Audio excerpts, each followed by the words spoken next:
અરે સાહેબ તમે વિચાર કરો, જુનાગઢ, કાશ્મીર અને હૈદરાબાદ આ ત્રણેયને 562 રજવાડા સરદાર પટેલે ભેગા કર્યા. 3 રજવાડા બાકી હતા, માનતા નહોતા.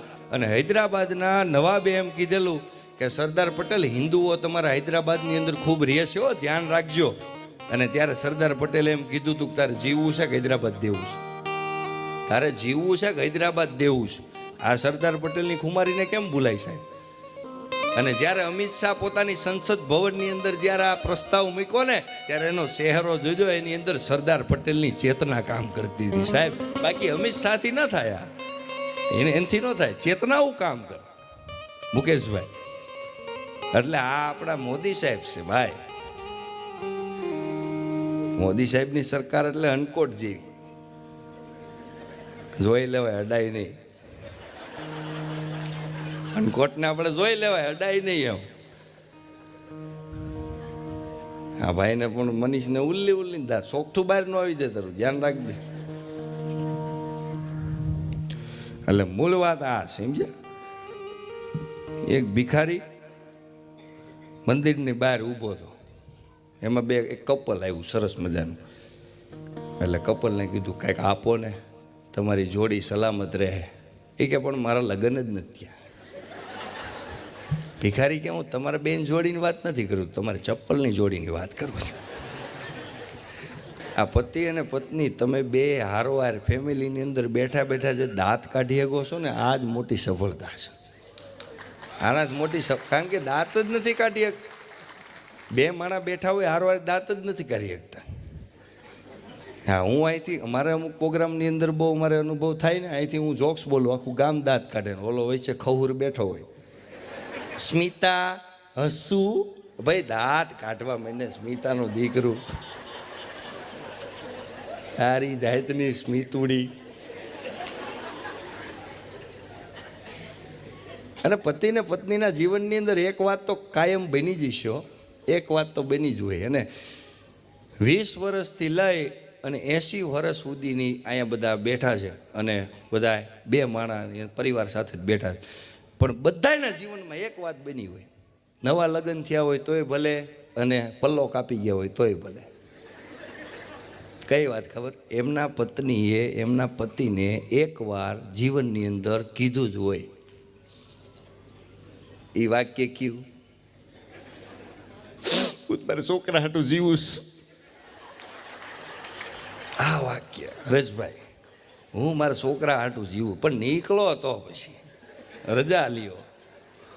અને પરિવારની અંદર યાદ રાખજો સાહેબ, લગ્ન પછી આપણી ઘરે દીકરી હોય કોઈની, કે કોકની વહુ હોય, એને તમે બે મીઠા વેણ બોલાવીને રાજી કરો ને, ગાયત્રી મંત્ર બરાબર છે. આપણી દીકરી કે આપણી કોઈ વહુ હોય, એને બે મીઠા ખાલી શબ્દોની જરૂર હોય છે. એક જણો મને કહે લગ્ન કરવા હોય ને તો 45 વર્ષે કર. મેં કીધું કેમ? 45 વર્ષે આપણે જીવનનો અનુભવ થઈ ગયો હોય ને, ખબર પડે પાત્ર કેવું છે. એ કે મેં કીધું કદાચ તોય છેતરાણા તો, એ કે તો ક્યાં લાંબુ બાકી હોય, કાપી નાખવાનું.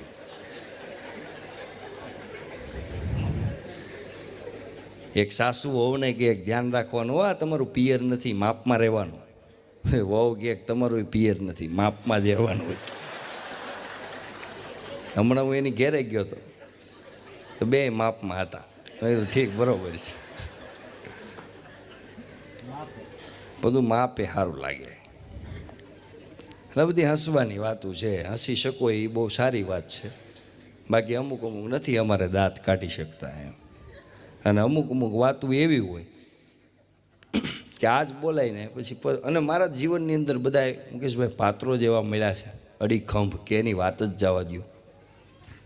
અમારે ચિંટુ બેઠો છે કે રાજા, એની એક વાત કરું. એમના મમ્મીને 3 પતિનો ખૂબ શોખ, રેગ્યુલર નહીં, આઈટમ આઈટમ. મને કે હાલો એક દી. મેં તો ભાઈ આપણને ફાવે નહીં. મને કે રમો. હવે એના બા એના મમ્મી એટલા શોખીન રમવાના કે કાંઈ ઘટે ને. આમ બાઇટ આવે કે ન આવે, 3 પાના આવે ને તો, પણ એને એક બીમારી ખરી, હાર્ટનો પ્રોબ્લેમ ખરો, એક હાર્ટનો પ્રોબ્લેમ. એટલે મને બેહાર્યો અને 2-3 બાઇટ આવીને એની કરમની કઠણાઈ એવી કે એટલે પરિવાર સાથે બેઠા હતા. હવે બધાય રમે જ છે, નાનું નાનું રમતા હોય, એમાં નાના છોકરા બેઠા હતા, વડીલો બેઠા હતા. ખાલી રમત એટલી 50-50 રૂપિયા નાખવાના. આ બહુ અંદરની વાત છે. એ પરિવારે અહીં બેઠો છે. એટલે મારે 3 એકા ને 3 બાદશાહ. અને ભાઈ હવે ગલ્લો આવી જાય તાતા આમ ધણનાથી ઉપડી જાય, 3 બાદશાહ આવે તો એ ડોશી ક્યાં જાય? તમે વિચાર કરો, સમજ્યા? એ બેઠા જ છે અહીંયા. મારે ન કરાય, મને કીધું હતું, હું કોઈને વાત ન કરતા એવું મને કીધું હતું. અને હું તમને કહું છું, હું કોઈને વાત નથી કરતો, પણ ઔપચારિક તમે બધા ઘરના છો એટલે કહી દઉં. લગભગ 7-8 હજાર રૂપિયાની હાલ થઈ ગઈ, સમજ્યા? હમણાંની જ વાત. હવે આનો છોકરો ચીંટુ હું તો ધંધે અને ધણનાટી ઉપડીને તો ઉઠીને બહાર આવ્યો. શું થયું? બાની બાઈટ જોઈ, 3 બાદશાહ, ચીંટુ ઉલ્લીને એનાય કમાન્ડ છટી. વાહ બા વાહ, ફૂલ હાલ થઈ કે પાંધી હાલે છે, બરાબર. એટલે મારી પાસે આવ્યો, મને કે તારે શું છે? તું તારે બાની બાઈટ જોઈ, તું તારે બા પાસે બે, મારી પાસે ન આવતો જવા દે.